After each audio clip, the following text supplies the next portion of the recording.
네, 오늘 본문을 짧게 좀 요약하면 이런 내용이에요. 예수님께서 부활하신 후에 가장 먼저 막달라 마리아에게 자신을 나타내 보이십니다. 그런 마리아는 곧장 지체하지 않고 예수님의 부활 사건을 슬퍼하고 있는 제자들에게 달려가서 곧장 알리죠. 근데 아이러니하게도 제자들은 그런 마리아의 말을 믿지 않아요. 그런 사건이 있은 후에 예수님께서 다른 두 명의 제자에게 또 나타내 보이세요. 그런데 그 두 제자 역시 남은 제자에게 예수님의 부활 사건을 알려요. 그런데 또 제자들은 그 예수님의 부활 사건을 믿지 못하죠. 이제 결국 예수님께서 11 제자에게 직접 나타내 보이셨거든요. 이제 그제서야 제자들은 예수님의 부활 사건을 믿습니다. 그러니까 예수님은 그런 제자들에게 믿음 없으심을 꾸짖으시고, 하지만 거기서 끝나는 것이 아니라 다시금 제자들을 일깨워 주시고 제자들에게 사명을 주시고 이제 하늘로 승천하시는 내용까지가 이제 오늘 본문의 내용이라고 보시면 돼요. 자, 보시면 막달라 마리아는 예수님의 십자가 사건 이후에 예수님의 무덤에 찾아갔어요. 그러니까 미리 향품을 준비해두고 예수님의 몸에 향품을 바르기 위해서 예수님을 사랑하는 마음 그 하나만 가지고 예수님의 무덤에 갔죠. 하지만 무덤에 갔을 때에 있었던 것은 예수님이 아니라 천사들을 마리아가 목격했죠. 그 천사들을 보고 두려워서 마리아는 그만 도망갑니다. 하지만 그럼에도 불구하고 오늘 본문에 예수님은 부활하신 후에 막달라 마리아에게 제일 먼저 찾아가 주십니다. 자, 본문 9절을 보시면 예수께서 안식 후 첫날 이른 아침에 살아나신 후 전에 7 귀신을 쫓아내어 주신 막달라 마리아에게 먼저 보이시니, 뭐라고 합니까? 예수님과 막달라 마리아 사이에는 특별한 일이 있었죠. 전에 7 귀신을 쫓아내셨던 그런 일이 있었던 것이죠. 그렇게 주님의 은혜를 입은 마리아는 그 이후에 완전한 삶이 변화가 되었습니다. 그 무엇보다 주님을 다해 마음 다해 사랑하는 여인으로 마리아는 변해갔던 것입니다.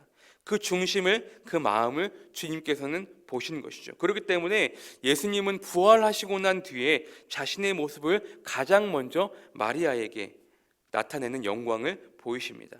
물론 마리아는 죽으신 예수님까지만 생각하고 예수님 무덤에 갔었지만 그 예수님을 위해 미리 향품을 사두고 그 예수님의 몸에 향품을 바르기 위해 이런 것 저런 것 재지 않고 그냥 오로지 예수님을 생각하며 예수님을 보기 위해 갔던 마리아의 모습이었던 것이죠. 그렇게 주님의 은혜를 입은 마리아는 예수님께서 부활하신 후에 가장 먼저 예수님을 전하는 사명자로 은혜를 입습니다. 그리고 나서 마리아가 예수님을 만났던 이야기를 다른 제자들에게 전하죠. 자, 10절을 보시면 마리아가 가서 예수와 함께 하던 사람들이 슬퍼하며 울고 있는 중에 이 일을 알림해. 자, 예수님을 만났던 마리아는요, 지체하지 않고 가장 먼저 주님의 말씀대로 주님의 부활의 사건을 전합니다.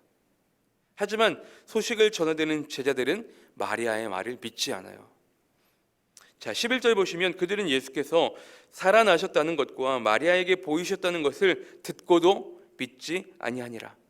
참 아이러니하죠. 그들은 슬퍼하고 울고 있는 중에 이 일을 들었다고 했습니다. 하지만 그들은 눈에 보이는 것만이 전부였던 그들의 모습이었습니다. 적어도 그 당시에는요. 그들은 본인들의 눈으로 직접 십자가에 달려 죽으신 예수님을 목격했기 때문에 더 이상 살아나셨다라는 말을 믿지 않았던 것이에요. 그런데 여러분 생각해 보세요. 제자들은 예수님과 함께 사역을 함에 있어서 수많은 기적과 이적들을 직접 두 눈으로 목격했던 증인들이 예수님의 제자들이었단 말이에요. 그리고 예수님은 그런 제자들에게 친히 부활 사건에 대해서도 미리 예언하셨단 말이에요. 그런 예수님의 말을 제자들이 마음 깊이 담고 있었다고 한다면 막달라 마리아가 예수님의 부활 사건을 전했을 때 예수님께서 예언하셨던 것처럼 살아나셨구나 기뻐했을 거예요. 하지만 아이러니하게도 제자들은 여전히 예수님의 부활 사건에 대해서 믿지 못합니다.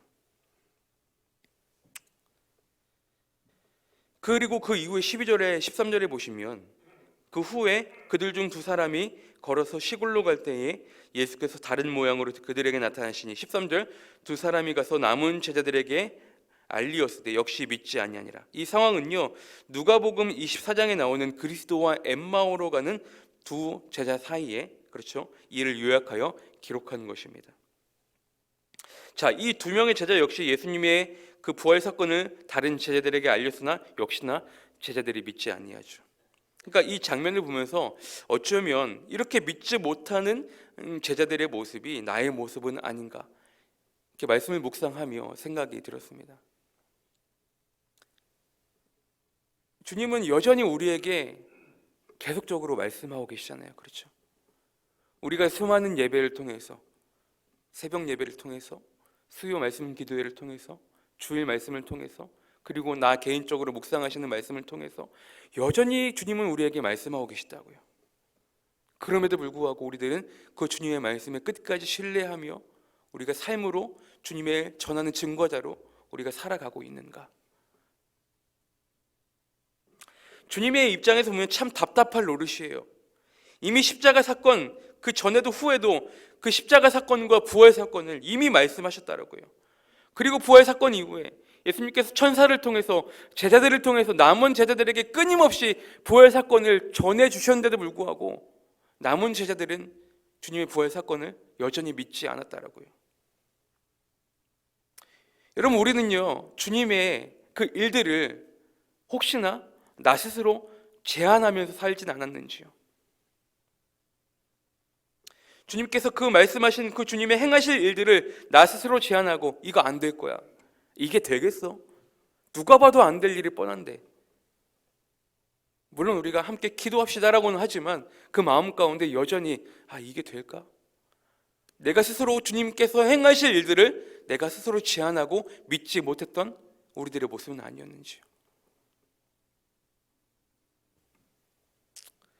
이 모습을 보며 과연 우리들은 예수님께서 직접 나타나시기 전까지 그저 슬퍼하고 있는 제자들의 모습인가? 아니면 예수님의 말씀을 온전히 신뢰하며 어려움 중에도, 슬픔 중에도 내게 일하실 주님을 신뢰하며 슬픔을 박차고 일어나 주님 바라보며 나아갈 것인가?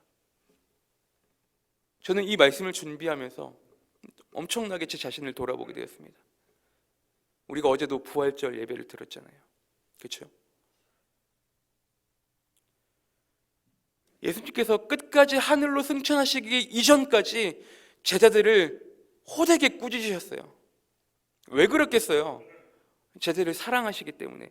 하지만 거기서 그치는 것이 아니라 그 누구보다 먼저 예수님의 부활 사건과 주님을 전할 사명자로서 제자들에게 그 사명의 의무가 있기 때문에, 그런 제자들부터가 믿지 못하면 아니 되기 때문에 예수님은 믿지 못한 제자들을 일깨워 주시는 거예요. 끝까지 제자들에게 호되게 그렇게 꾸짖으시면서 제자들에게 사명을 주시는 거예요. 사랑하시기 때문에. 우리가 1년에 한 번 있는 부활절 행사, 그저 행사로만 끝날 것인가? 아니면 나를 위해 십자가에서 고난당하시고 부활하신 그 주님을 내가 진정으로 묵상하고 그 주님을 생각하며 그 부활의 증인으로서 내가 살아갈 것인가? 우리는 고민해봐야 될 문제예요. 그저 부활절 예배 다 끝났다고 거기서 끝날 것인가? 아니면 계속적으로 주님의 증인으로서 우리가 살아갈 것인가? 고민해봐야 됩니다. 자, 그리고 나서 예수님은 직접 제자들에게 찾아가시죠. 14절 보세요. 그 후에 11제자가 음식 먹을 때에 예수께서 그들에게 나타나사 그들의 믿음 없는 것과 마음이 완악한 것을 꾸짖으시니 이는 자기가 살아난 것을 본 자들의 말을 믿지 아니함일러라. 그러니까 다른 병행 구절에서 보시면 그때 이 제자들은 모여서, 유대인들이 무서워서 모여서 함께 그렇게 있었다고요. 여전히 슬퍼하고는 있는데, 이 제자들이 슬퍼하고는 있는데, 슬퍼하고 있는 중에 다른 제자들에게 부활 사건을 들었음에도 불구하고 여전히 슬퍼하고 있었다라고 했거든요. 여전히. 여러분, 무엇보다 주님을 믿는다는 것은요, 즉 구원과 연결되어 있기 때문에 믿음 없는 것, 믿음을 거부하는 것은 불신의 죄악이기 때문에 예수님은 그렇게 제자들을 꾸짖으시는 거예요. 예수님을 전하는 사명자로서 제자들에게 다시금 이 같은 일이 없어야 하기 때문에 예수님을 더욱더 제자들에게 엄하게 꾸짖으셨던 것입니다. 그러면서 예수님은 제자들에게 다시금 사명을 맡기세요. 자, 15절 16절에 보시면 또 이르시되 너희는 온 천하에 다니며 만민에게 복음을 전파하라. 믿고 세례를 받는 사람은 구원을 얻을 것이요 믿지 않는 사람은 정죄를 받으리라. 가장 중요한 말씀이죠. 믿는 사람에게는 구원이 있을진데 그렇게 하지 아니한 사람에게는 정죄가 있어, 심판이 있으리라. 이 믿음과 세례의 관계는 너무나 밀접하죠. 믿음과 세례의 결과는 구원이기 때문이에요.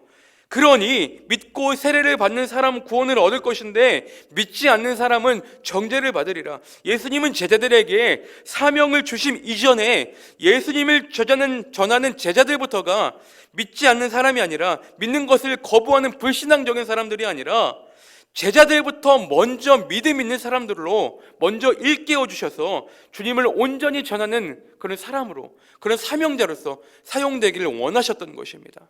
여러분, 우리들 마찬가지예요. 우리부터가 스스로 믿음 없는 사람이 되는 것이 아니라, 우리부터가 믿음이 연약한 자들이 아니라 내 안에 여전히 살아서 역사하시고 숨쉬는 그 주님의 능력이 나에게 나타나심을, 여전히 영원히 나와 함께 하심을 우리가 먼저 확신을 가지고 믿어야 우리가 그런 증인으로서의, 우리가 사명자로서 사명을 감당할 수 있는 것입니다. 내가 먼저 믿음을 가져야, 확신이 있게 내가 먼저 확신을 가져야 내가 다른 사람들에게 복음을 전할 수 있는 것이죠. 내 스스로부터가 이게 될까? 안 될 거야. 여러분, 내가 스스로가 의심을 가지고 있다라고 한다면 어떻게 그 의심이 든 상태로 주님을 전할 수 있겠습니까? 예수님은 제자들에게 그런 모습이 있지 않기를 원하셨던 거예요. 그래서 하늘로 승천하시기 이전까지 그렇게 호되게 꾸짖으셨던 것입니다. 사랑하기 때문에. 그러면서 온전히 믿는 믿음으로 온 천하에 다니며 믿지 않는 사람들에게 복음을 전파하길 원하셨던 것이죠. 그러면서 믿는 자들에게는 놀라운 표적이 따를 것이라고 이야기합니다. 자, 그러면서 예수님께서 이제 하늘로 승천하신 이후에 본문 마지막에 20절에 보시면 제자들이 나가 두루 전파할세 주께서 함께 역사하사 그 따르는 표적으로 말씀을 확실히 증언하시니라. 제자들은 15절에 예수님께서 온 천하에 다니며 만민에게 복음을 전파하라고 말씀하시는 것에 대해서 그제서야 이제 즉시 20절에 나가 두루 전파하는 것을 행함으로 옮겼습니다. 그렇게 할 때에 주님께서 함께 하시고 가는 곳곳마다 어떻게 하십니까? 역사하시고 따르는 표적으로 말씀을 확실히 증언할 수 있었습니다. 사랑하는 성도 여러분, 우리들은요 단순히 주님을 믿는 것에서 그치는 것이 아니라 우리가 만난 주님, 내가 경험했던 주님, 내가 체험했던 주님, 그런 주님을 온전히 전해야 할 의무가 우리에게 있는 것입니다. 그런 사명을 주님께서는 우리에게 맡겨 주셨습니다. 이 시대 가운데에 친히 이 신월동의 신월중복교회를 세워주시고 우리를 불러주시고 공동체로 불러주시고 다 이유가 있는 거거든요.